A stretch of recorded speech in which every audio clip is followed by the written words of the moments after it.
Okay, we have already downloaded the Audacity, all right, file. Okay, and I have copied the file to the my document. All right, so I'm not running it from the download. I am actually at the my document library. Okay, and here is the file itself, right, which is the application or the exe file.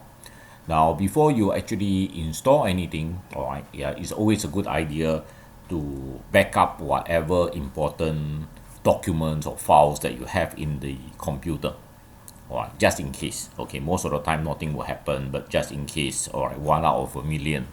Okay, if it does happen, you won't lose anything.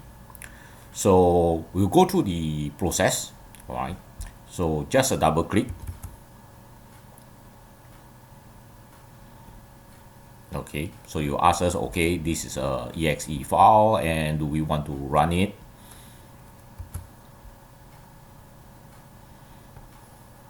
All right, so I will select English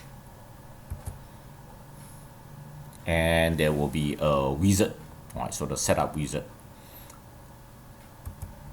So I will click next, and here we have the sort of like an agreement, but since it's open source,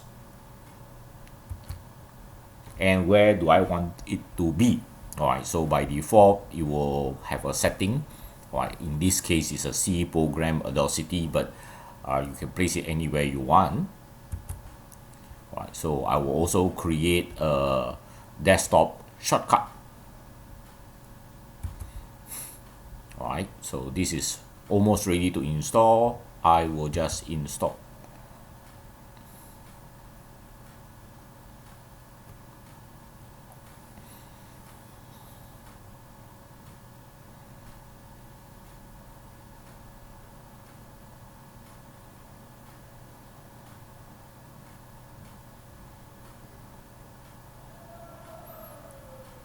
Okay, so there are some information for us to read.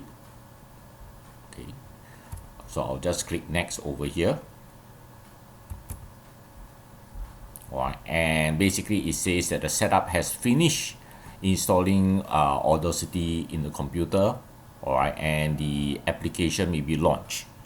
All right, either using the shortcut. So the shortcut is placed over here. See, he has placed this particular shortcut over here for me. Or I can basically just click finish and then have this check mark here to launch Audacity itself. All right.